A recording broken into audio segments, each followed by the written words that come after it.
Hello hello, zero के बीच में हल्का सी को मारिए और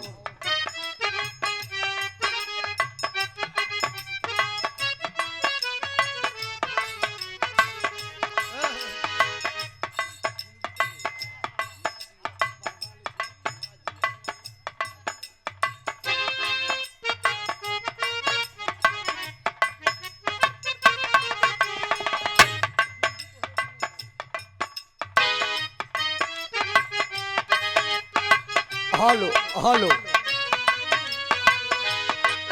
मनोज भैया, कोनो दुल्हन अपने दुल्हा के याद में कहत बा।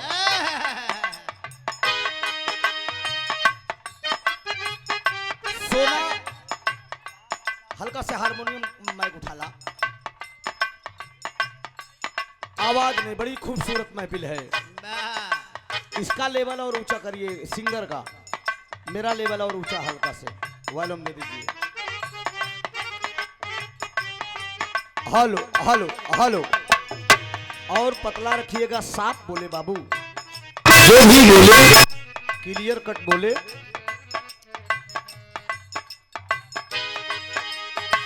अभी अभी सोना बताएं कहन के कैसे मन मार के बैठा है यार, दिखाए।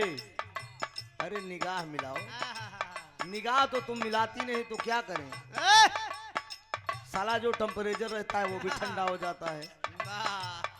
हम तो शौकीन कलाकार हैं, खास तौर से औरतों का। मेरा मिजाज कभी ठंडा नहीं होता है गर्म ही रहा बेटा। मर्द और घोड़ा कभी बुढ़ा नहीं होते हैं, बस देखने वाला बढ़िया होना चाहिए। कोनो दुल्हन अपने दुल्हा से कहा दिया, वो वीडियो कॉल पे। जियो जियो लल्लू मास्टर,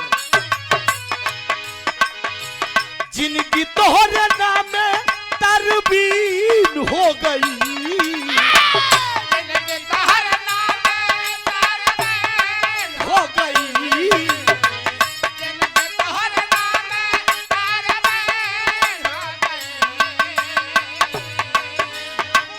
जिनकी तोहरे नाम तरबीन हो गई। ए राजा तोके देखले बड़ा दीन हो गई, ए करेजा तोके देखले बड़ा दीन हो गई, ए राजा तोके देखले बड़ा दीन हो गई, जिनके तोहरे नाम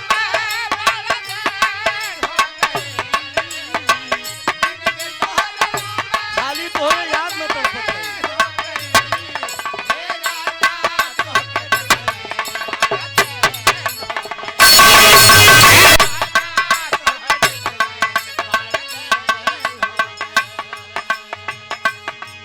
तोहर याद सतावता हमरा के मुआवता, तोहर याद सतावता हमरा के मुआवता, तोहर याद सतावता हमरा के मुआवता, ए तोहर याद सतावता हमरा के मुआवता, रही रही के सजिया पे हमरा के तड़पावता,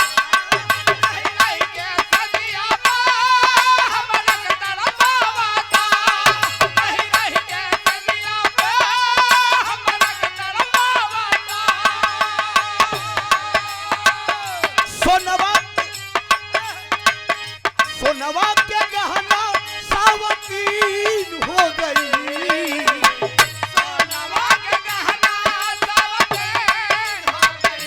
गजब गजब, जियो आकाश, ये है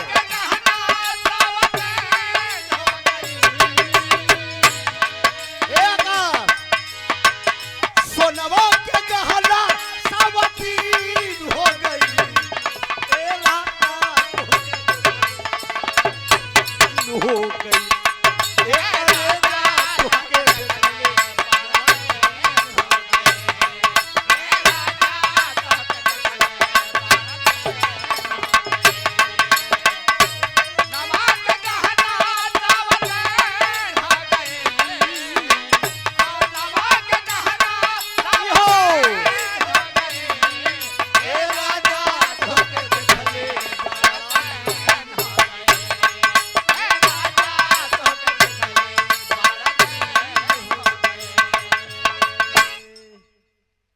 हेलो सोनवा का गहना सौतीन हो गई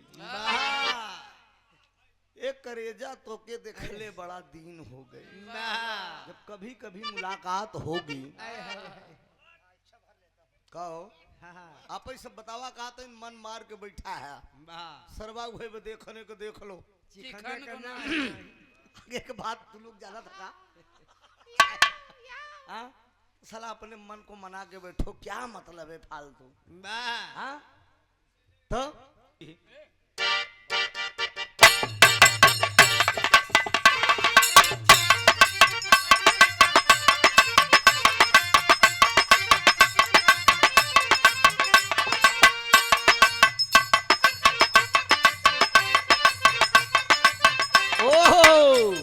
अच्छा हमारा मास्टरों कम नहीं है उधर से मिर्जापुर के आके खतरनाकी करता।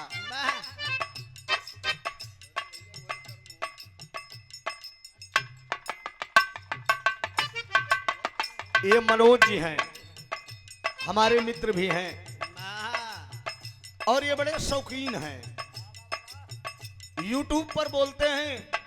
अभी अभी बोले कि भैया मैं आपका गीत बहुत सुनता हूं। भाई ने एक बात कहा कि जिस समय बिग गंगा चैनल पे आपकी प्रस्तुति आ रही थी टेलीविजन पे विजय लाल यादव और ओम प्रकाश यादव जी जज थे दिनेश भाई भी थे मनोज बतासा चाचा भी थे तमाम हीरोइनें थी भोजपुरी की अमरपाली संभावना सेठ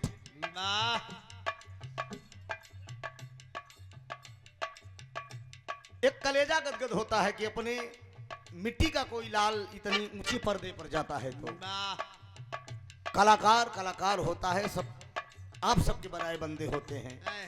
हमको लोग गवैया थोड़ी क्यों है सेवक हैं आप लोगों को। कौनो दुल्हन का मिजाज बड़ा तगड़ा रहा मिजाज का मतलब समझ ला। एक बात मैं कहूंगा जरा गौर करिएगा आप लोग भी मर्द हैं और मैं भी मर्द हूं क्यों भैया मर्द का दर्द केवल मर्द जानता है। मैं आप लोगों के दर्द समझ सकता हूं। औरत को देखकर मर्द आकर्षित होता है। सच्चाई कह रहा हूं कि गलत कह रहा हूं। वो भाव होना चाहिए औरत ऐसी होनी चाहिए जो मर्द को आकर्षित कर ले बात ना करे कुछ बोले ना उसके भाव से आकर्षित हो जाए। उसका भाव कैसा बना है बड़ा झरले बाड़ू काजर मरले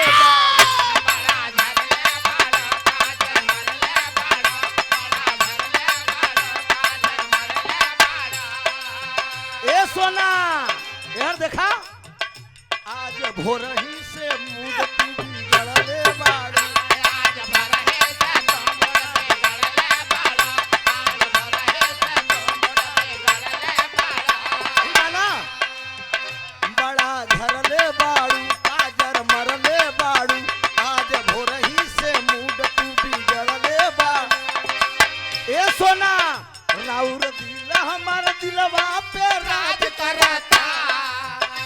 राउर दिला हमारा दिलवा पे राज करता।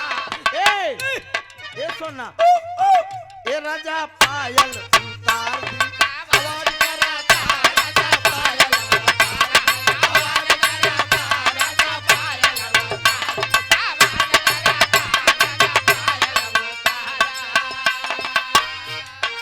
ए कजरा लगवाली बिटिया सजौली सैया बिन नथुनिया के डाली हो राजा बिन नथुनिया के डाली हो राजा बिन नथुनिया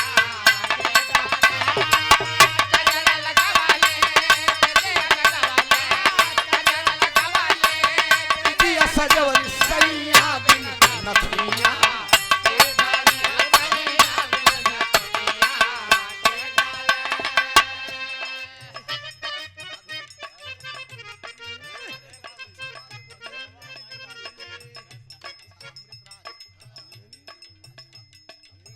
ये अमृत म्यूजिक राज प्रेमी मौर्य यूट्यूबर हैं हनुमानगंज लोढ़वा से। ये ऑनलाइन कितना डाल रहे हो 700 भाई की तरफ से 500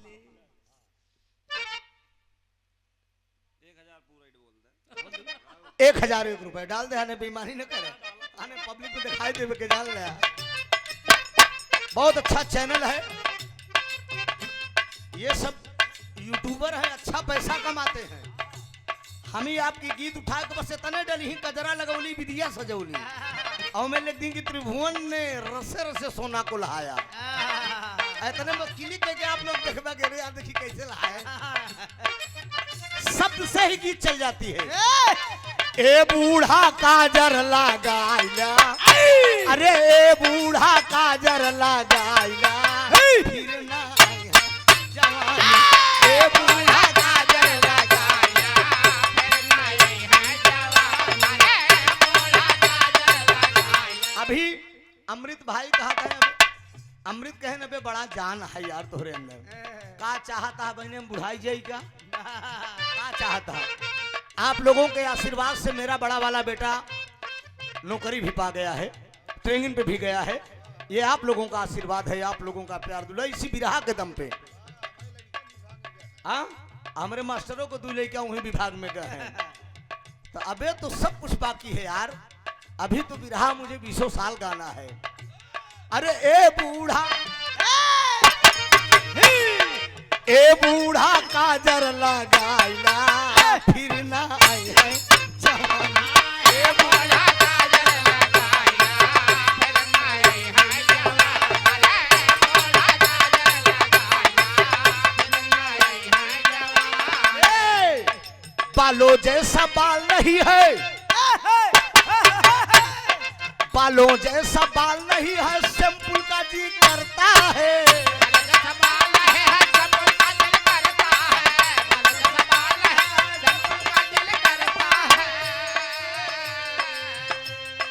ए बूढ़ा, ए बूढ़ा, अरे ए बूढ़ा करखा लगाइला, फिर ना आई जवानी।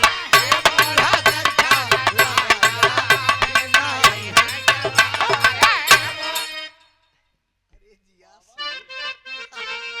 काजा नहीं दे सहर वालिन कजरा, काजा नहीं दे सहर वालिन कजरा, काजा नहीं दे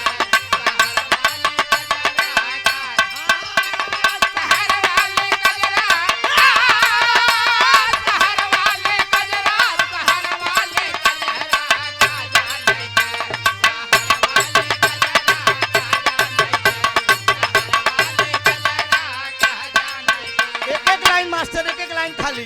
अरे उड़तई चिड़ैया, ये लहरी का लहरा है। अभी भाई ने फरमाइश किया था ना, हमने कहा एक लाइन ये भी हो जाए। हाय हाय उड़तई चिड़ैया काहे मारा बेईमानऊ, उड़तई चिड़ैया काहे मारा बेईमानऊ।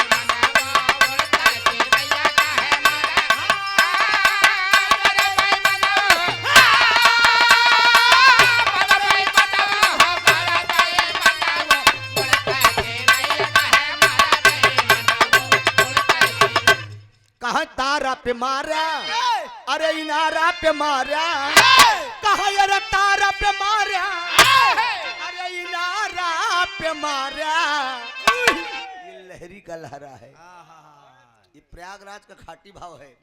लहरी कभों कभों ताव में आवे तो कहा कहा जानता है, बाड़ी विस्तैया शेरेस नजर्रा, बनारस बलिया आजमगढ़ छपड़ा भभुआ बिहार का कोई कलाकार, कोई माइक लाल जी लहरी के आगे आज तक टिका नहीं।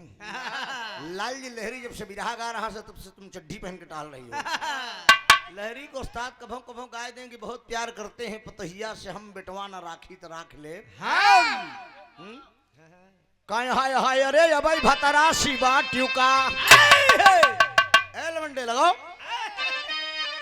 ये लहरी का लहरा है। 2 लाइन साथियों क्षमा चाहूंगा, मेरा गांव मेरा देश, ये बुजुर्गों की थाती है, थोड़ा से प्रयागराज से बिरहा जा रहा है साथियों, इसलिए इतना मेहनत करना पड़ रहा है। ये लहरी का लहरा है। 2 लाइन सुन लीजिए। हाय हाय अरे अबई भतरा सिनबा ट्यूका, घूम के आयु मथुरा काशी, तू भतरा सिनबा ट्यूका।